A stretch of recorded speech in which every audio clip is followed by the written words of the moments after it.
안녕하세요. 김태호 변호사입니다. 변호사 10년차가 인생에 대해서 깨달은 것들 10가지 두 번째 영상입니다. 모두 다 부자가 되고 싶으시죠? 저도 마찬가지로 돈 욕심이 많고 부자가 되고 싶습니다. 그래서 어떻게 하면 부자가 되는지 책도 많이 보고 실제 부자들하고도 많이 얘기를 해보고 제 의뢰인 중에서도 부자들이 꽤 계십니다. 몇백억 가지고 계신 분도 계시고 그러면서 느낀 건데, 첫 번째, 부자와 가난한 사람의 차이는 마인드 차이가 있었다라는 겁니다. 그래서 부자가 되기 위해서는 어떤 지식이나 이런 부분보다도 부자 마인드를 쌓아야 한다라는 것입니다. 부자 마인드가 무엇이냐? 여러분들도 인터넷이나 유튜브에 보면은 이런 비슷한 말이 많이 나올 거예요. 그런데 제가 생각하는 부자 마인드는 그냥 남들한테 베푼다 그렇게 얘기할 수도 있겠지만, 나는 항상 뭔가 풍족하고 쪼들리지 않고 그런 넉넉한 마음, 그러니까 없어도 베풀고 내가 돈이 없지만 밥이라도 한 끼 더 사거나 베풀거나, 말로 한마디로 표현할 수 없지만 어떤 넉넉한 마음, 이런 것들을 저는 부자 마인드라고 생각을 합니다. 그렇다고 무턱대고 막 베풀고 흥청흥청 사람들한테 밥 사주고, 그거는 또 아닌 것 같아요. 본인의 경제적 이익이나 돈을 벌기 위해서는 계산이나 이런 부분들을 철저하신 경우들을 많이 봤습니다. 그래서 부자 마인드라는 것이 뭔지 말로 표현하기는 참 쉽진 않은데, 결국은 이런 것들은 어떻게 배울 수 있느냐? 지금 부자들 있잖아요. 사기쳐서 부자가 된 사람들 말고, 그런 사람들은 언젠가는 가난하게 될 겁니다. 정정당당하게 사업이든 해서 부자가 되신 분들과 가까이 지내고 친하게 지내다 보면 그런 분들의 마인드를 배울 수 있게 된다고 생각을 합니다. 두 번째, 정정당당하지 못한 돈은 독약이다. 정정당당하게 벌지 않은 돈을 아무리 많이 가지고 있다 하더라도 그 돈은 결국 본인을 해치게 되는 경우를 많이 봤습니다. 그 돈이 한순간에 날아가거나 그 돈 때문에 가족끼리 싸우거나, 어떤 경우는 건강을 해치거나, 그런 경우를 많이 봤어요. 아니면 심지어 돈을 많이 벌었는데 그냥 바로 목숨을 잃거나. 결국 이 돈이라는 것은 에너지인데 큰 에너지를 내가 받기 위해서는 그 많은 대가가 따른다, 이런 느낌을 받아요. 저도 들은 얘기인데, 어떤 분이 사업을 하시다가 힘들게 운영을 하시다가 사업이 대박이 났습니다. 그래서 한 달 매출이 거의 10억 가까이 됐었어요. 그래서 돈을 벌면 좋잖아요. 월 매출이 10억이면 어마어마한데, 이상하게 매출이 오르면서 그분이 눈이 안 보이기 시작했다는 겁니다. 결국 나중에는 눈이 멀 정도로 돼버린 것이죠. 그래서 돈이라는 것은 반드시 어떤 대가가 따르는 것 같아요. 가정이 됐든 건강이 됐든 여러 가지. 이런 나쁜 대가를 치르지 않고 돈을 벌려면 어떻게 해야 되느냐? 여러 사람들한테 이익을 제공하고 내 돈을 가지고 행복을 전파하면 정정당당한 부자가 되고, 그 돈도 지킬 수 있고 그 돈이 또 돈을 버는 에너지 선순환을 가질 수 있다라고 생각합니다. 그 반대도 마찬가지고요. 잘못된 돈을 벌고 돈을 잘못되게 쓰고 내가 돈을 벌었다고 해서 움켜쥐려고 하면 한순간에 눈 녹듯이 사라질 수 있는 게 돈입니다. 제 영상을 보시는 분들 중에 50대, 60대 분들, 아마 본인이나 주변 분들 보시면 몇억, 몇십억, 작게는 몇천만 원이나 되는 돈이 한 방에 날아가는 경험이 흔히들 있으실 거예요. 그런 것과 같이 돈은 벌 때도 쉬울 수 있고 어려울 수 있지만 나갈 때도 한 번에 나갈 수 있다. 결국 정정당당하지 못한 돈은 독약과 같다. 세 번째, 부자들은 세금을 정말 많이 냅니다. 예를 들어서 건보료 있죠, 여러분들. 지역가입자, 직장가입자. 직장가입자는 절반을 회사에서 내주는데 지역가입자들은 100% 자기가 내야 됩니다. 이 건보료의 상한이 있습니다. 아무리 내가 돈을 많이 벌어도 월 424만 70원이 상한입니다. 저도 한 달에 건보료를 200만 원 넘게 내본 적이 있어요. 그때 당시 상한이 얼마였는지 모르겠지만 어쨌든 상한까지 내본 적이 있었습니다. 건보료 같은 경우는 전체적으로 보면 공익을 위해서 내는 거지만, 내가 400만 원이나 되는 건보를 매달 낸다고 생각을 하시면 아무리 내가 돈을 많이 버는 부자라 하더라도 솔직히 좀 짜증날 거예요. 1등급 병실, VIP실에 있어도 아마 이 정도 월 병원비는 나오지 않을 것이라고 생각을 합니다. 그리고 국민연금 같은 경우도 최상한이 53만 1,000원이고, 부자들 종부소득세 같은 경우 최고 세율이 45%입니다. 그러니까 10억을 벌었다면 그 중에 4억 5천만 원을 세금으로 내는 거예요. 많이 벌었으니까 세금을 기쁜 마음으로 낼 수 있는 거 아니냐, 이렇게 생각들을 하시고 주변 분들도 그렇게들 말씀을 하십니다. 그런데 본인이 정말 이 세금을 낸다고 생각을 해보시거나 실제 내보시면 그러지 않아요. 정말 세금 많이 내고 솔직히 나라를 위해서 세금을 낸다 치지만 아까운 게 사실 세금입니다. 특히 건보료 같은 경우 진짜 낼 때 보면 정말 많이 내죠. 그리고 건보료가 말이 보험료지 사실상 세금이에요. 안 내면 국세 징수 절차에 따라서 징수를 하기 때문에 건보료도 세금이랑 똑같습니다. 연금도 마찬가지고 부자들은 세금을 많이 냅니다. 저는 존경을 해야 된다라고 생각을 해요. 건보료, 국민연금 뿐만 아니라 법인세, 아까 말씀드린 종소세, 부가세, 재산세, 또 부동산 많이 가지고 계신 분들은 종합부동산세, 그다음 또 돌아가시면 상속세, 증여세, 건물을 팔게 되면 양도소득세까지 300억짜리 건물을 팔면 과장해서 그중에 한 100억이 양도소득세입니다. 내 건물 300억짜리 팔고 100억 세금 내면 200억 남죠? 그러면 내가 판 건물하고 동등한 레벨의 건물을 못 삽니다. 그래서 건물의 순환이 안 되는 부작용도 있습니다. 또 양도소득세 계산법이 엄청나게 복잡을 해요. 세무사님들이나 저 같은 변호사도 봐서 잘 모르는 경우가 있습니다. 이게 좀 문제가 있는 것 같습니다. 어쨌든 부자들은 세금을 정말 많이 내더라. 자, 이거는 변호사 업무에 관련된 것인데 광고를 많이 하고 대형 펌이라고 하죠. 대형 로펌이라고 하더라도 다 좋은 것은 아니고 수임료만 비싼 경우가 많이 있습니다. 대형 로펌이나 이런 데 계시는 파트너 변호사분들하고 저하고 수준이 별 차이가 없어요. 저는 제 나름대로 자부심을 가지고 있고 제가 더 잘한다고 스스로도 생각을 합니다. 그런데 수임료는 그 대형 로펌하고 저하고는 많은 차이가 나죠. 그런데 과연 대형 로펌 광고를 많이 하는데 에다가 사건을 의뢰한다고 해서 더 양질의 법률 서비스를 받을 수 있느냐? 저도 많이 대형 로펌을 상대를 해봤지만 그러지 않았습니다. 오히려 수임료만 더 많이 줬고 제가 더 승소했고 그런 경우가 많이 있었습니다. 그래서 광고 많이 하고 대형 로펌이라 하더라도 꼭 거기에 비례해서 변호를 잘하거나 또 좋은 변호사들이 붙어서 여러분들의 사건을 처리하는 것은 아니다 라는 점을 말씀드리겠습니다.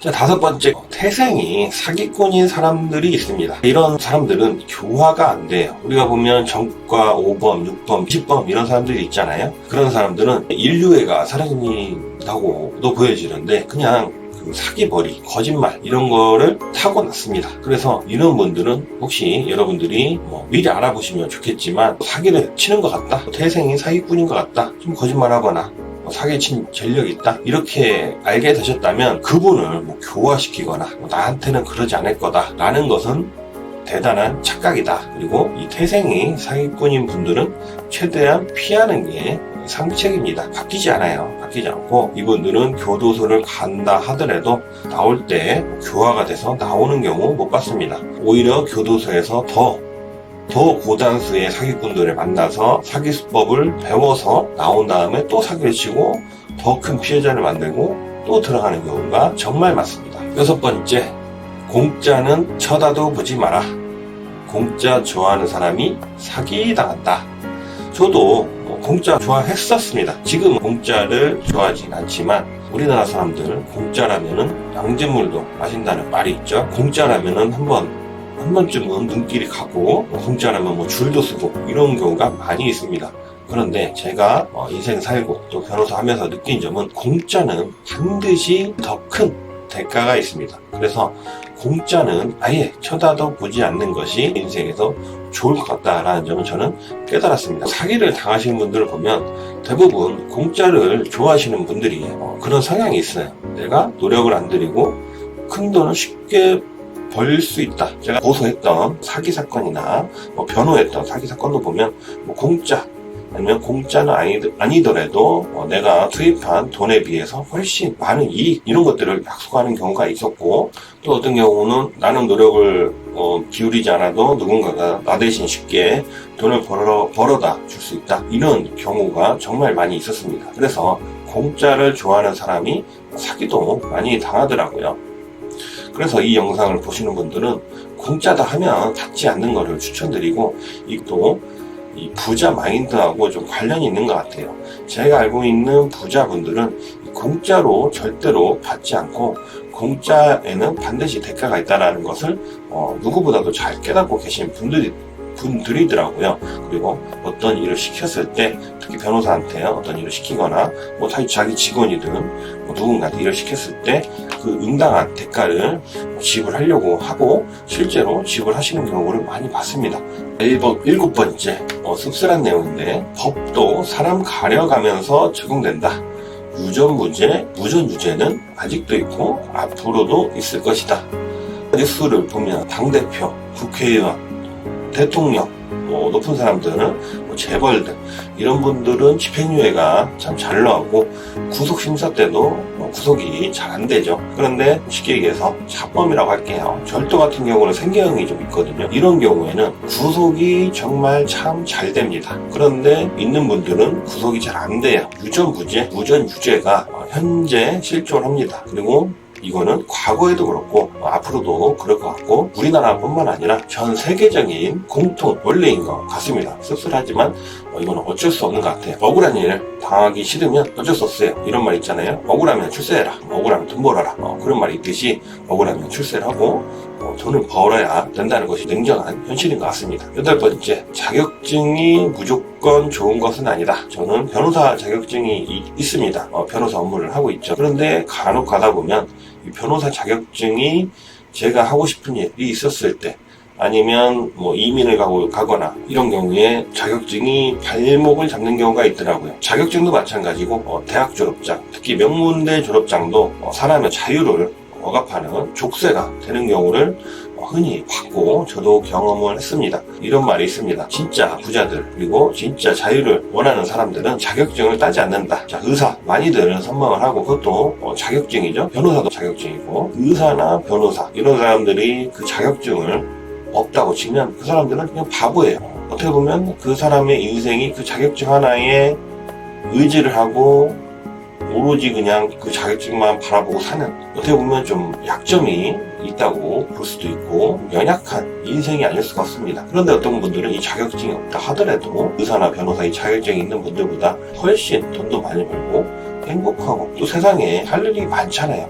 그런 무궁무진한 할 일들, 사업 아이템들을 잘 개발해서 비즈니스를 잘 해서 행복하게 살고 계신 분들이 있습니다. 그런데 이런 자격증들이 있다 보면 결국은 그 자격증에 따른 일을 하려고 해요, 그 사람은. 그러면 그 사람의 스스로가 이 자격증에 의해서 한계 지어지는 경우가 있습니다. 그래서 자격증을 준비하시는 분들은 자격증을 굳이 따면 좋겠지만 딴다 치면은 이 자격증을 내가 땄다는 것을 잊어버리고 꼭 그 일만 하는 것이 아니라 이 자격증을 바탕으로 다양한 일을 시도해 보시길 저는 추천드리고, 자격증을 못 땄다 하더라도 인생 달라지고 하나도 없습니다. 오히려 자격증을 못 딴 게 더 다행일 수가 있어요. 자격증을 따면 그 일을 하려고 하지만 자격증이 없으면 무궁무진한 다양한 일을 시도해 볼 수 있고 그 시도 끝에 더 큰 성공을 할 수가 있습니다. 그래서 자격증이 무조건 좋은 것은 아니다. 변호사를 하면서 느낀 점, 돈을 허공에 날리는 사람이 정말 많다. 변호사 일의 특성상 이런 분들을 정말 많이 봅니다. 민사사건도 그렇고 형사사건도 그렇고, 특히 사기 같은 경우 적게는 몇백만 원, 몇천만 원, 몇억, 많게는 몇십억 이렇게 날리는 경우가 있어요. 어떤 분은 식당 운영을 해서 또 잘 됐어요. 장사가 잘 돼서 부부가 한 30년간 열심히 일해서 20억 가까운 돈을 모았는데, 제 영상에 많이 나오는 지역주택조합 이런 데 있잖아요. 이런 데에다가 상가 분양을 왕창 받아가지고 15억 가까이 돈을 날리는 경우가 있었고, 또 부동산 투자, 묻지마 투자를 해가지고 5천만 원, 또 어떤 경우는 이제 비트코인 투자 대신 투자를 해주겠다, 유튜브를 보고 전문가라고 믿고 그 전문가한테 자기가 직접 비트코인을 사서 전문가한테 보냈는데 알고 보니까 그 전문가라는 사람이 그냥 사기 전과가 있는 사람이었어요.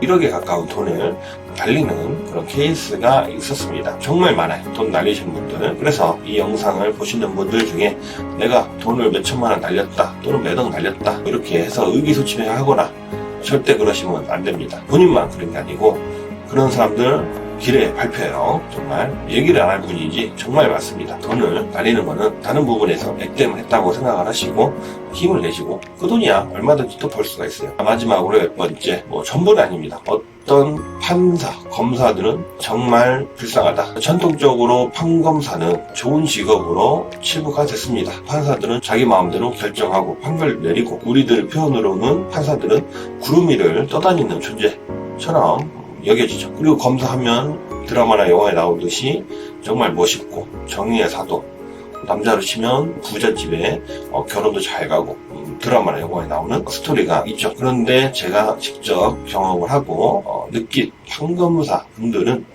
정말 직업이 힘든 직업입니다.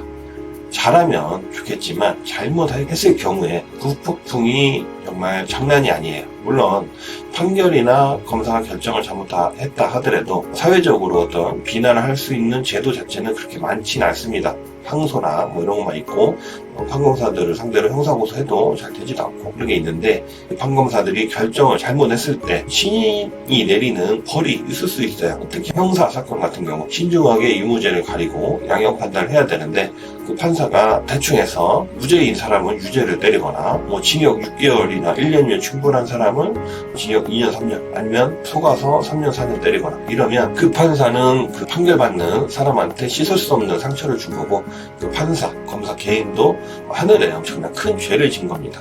판검사들은 정말 이 정신적인 스트레스가 큰 직업입니다. 결코 마냥 좋은 직업이 아니라고 저는 생각을 합니다. 자, 지금까지 제가 지금까지 살면서 느낀 점 10가지 두 번째 영상이었습니다. 감사합니다.